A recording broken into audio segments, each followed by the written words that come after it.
a land that goes back to antiquity, a land of trade with the Orient and the West, the land of the famed Silk Road. Woven together by a distinctive blend of cultures, this land has endured the rule of Alexander the Great, Arabic warlords, Genghis Khan, Timur the Lame, Russia's czars, and the communist regime. Today it represents a kaleidoscope of contrasts, a cultural mosaic of East and West, of people, languages, styles.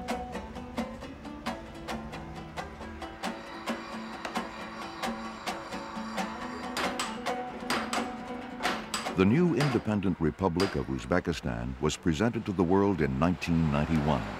For the previous 125 years, it had been under the occupation and rule of Russia, later the Soviet Union. Suddenly, it had to seek unfamiliar economic partners from the West to firmly establish its independence and place in the modern world.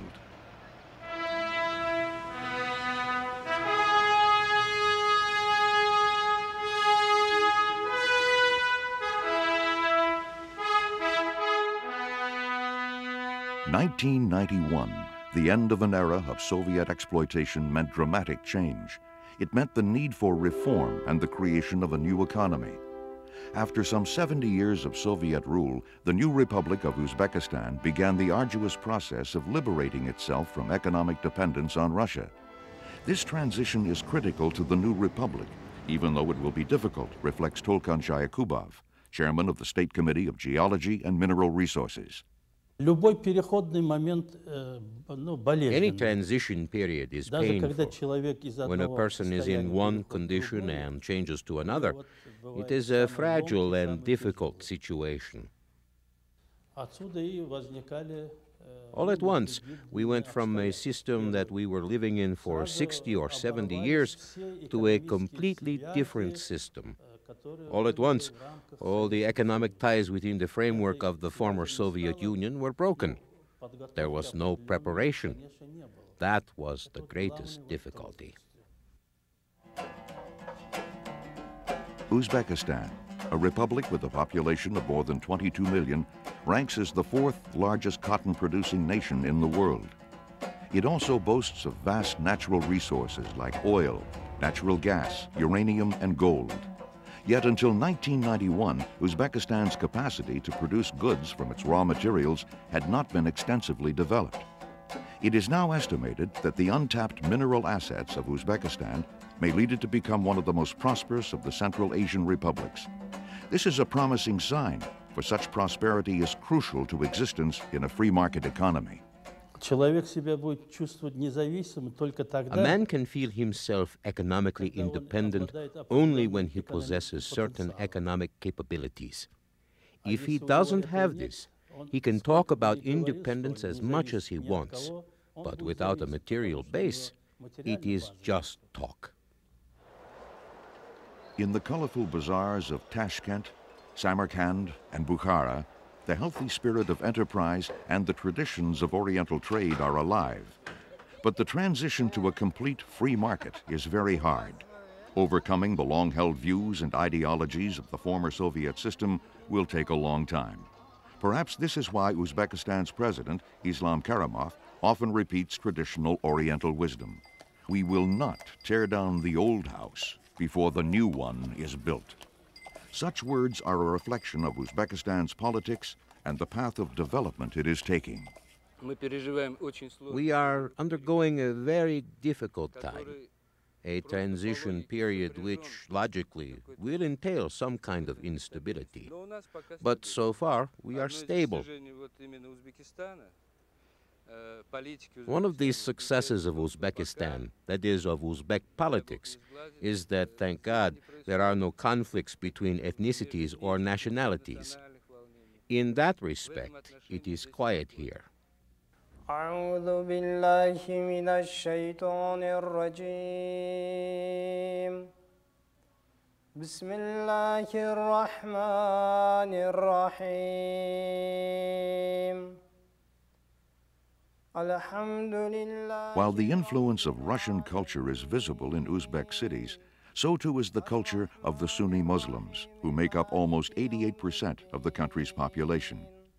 A sign of this is evident in the architecture of the land.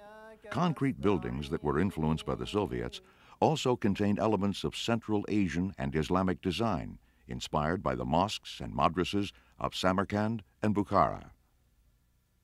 Siz Samarkand'dan mısınız? Yeah. What is Yes, your he age? lives Can I here. ask him his age?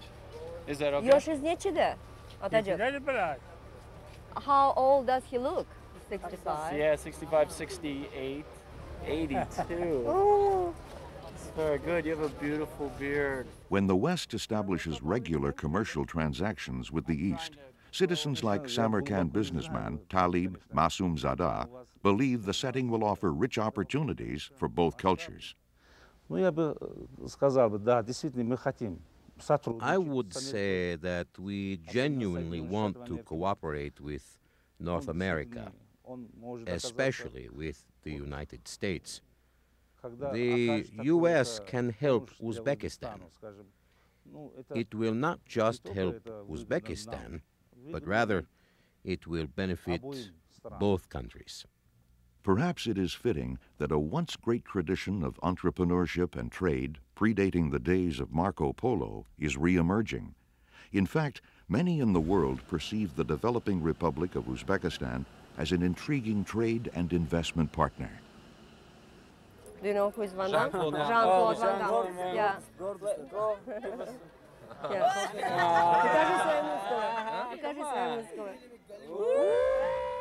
Despite growing world interest in Uzbekistan, Westerners know little of this diverse culture, history, and language.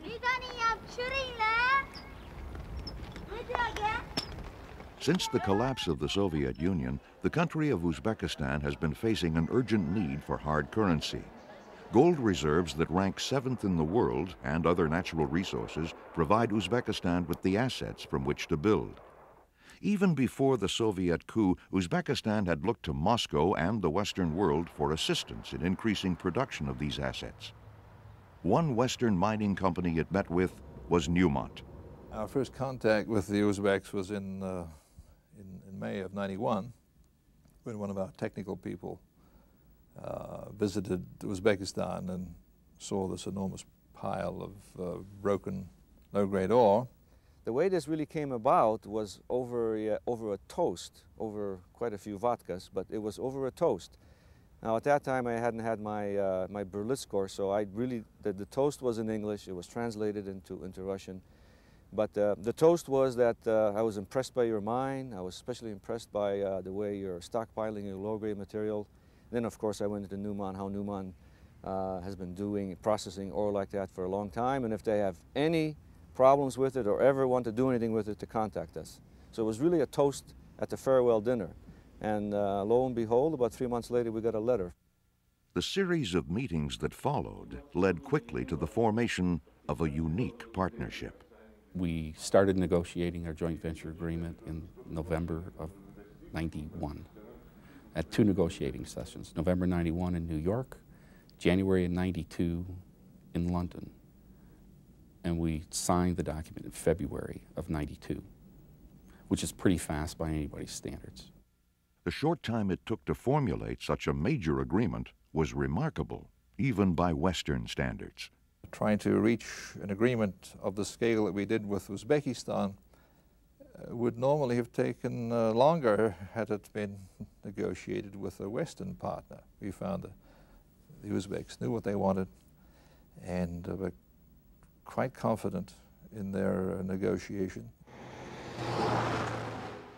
The project targeted in these discussions was the massive Muruntau mine, once a highly kept secret of the Soviet Union. After years of operation, this open-pit gold mine had amassed some 14 billion tons of waste material on the desert floor. These waste piles included some 220 million tons of low-grade ore, containing an estimated 8 million ounces of gold. However, such an asset had little value unless it could be processed, recalls Nikolai Kurchersky, a participant in the joint venture negotiations. There is a great reserve of low-grade ore at the Muruntau mine. We began to study experiences throughout the world where there are companies that crush this ore with new technologies. Our investigation of efforts involving this type of low-grade ore showed that Newmont was the most experienced. According to Ron Cambry, Newmont's president and chief executive officer, Newmont offered an innovative gold heap leaching technology for processing this gold. All the ore that they had available for treatment, which Newmont had technology to treat, suggested that we could put our technology together with their resources to create some value. Good afternoon, Bateman Engineering. To oversee the rapid construction of a heap leaching plant at Muruntau, Newmont selected Bateman Engineering. This decision was based in part on Bateman's international experience and its willingness to explore unknown grounds. They needed a comfort level that something could in fact be designed and built in that part of the world, because it had never been done, especially since the fall of communism. We had some experience in working in remote sites and in difficult parts of the world. We never could have estimated in the end what that really meant in this case, because nothing we've ever done compares to working here. To reach Zarafshan and the Muruntau mine, one follows the Zarafshan River and then its markings in the Kizilkum Desert. Just west of Navui, this river disappears underground, leaving only a trace of green foliage in the arid landscape. Fittingly, on the pages of history, it is called the River of Gold. The enormous Muruntau mine is considered to be the largest gold mine and milling operation in the world. Nikolai Kurchevsky believes that the revenue obtained from joint ventures like this will lay a foundation for Uzbekistan's financial growth away from the shadow of the Soviet Union. Earlier,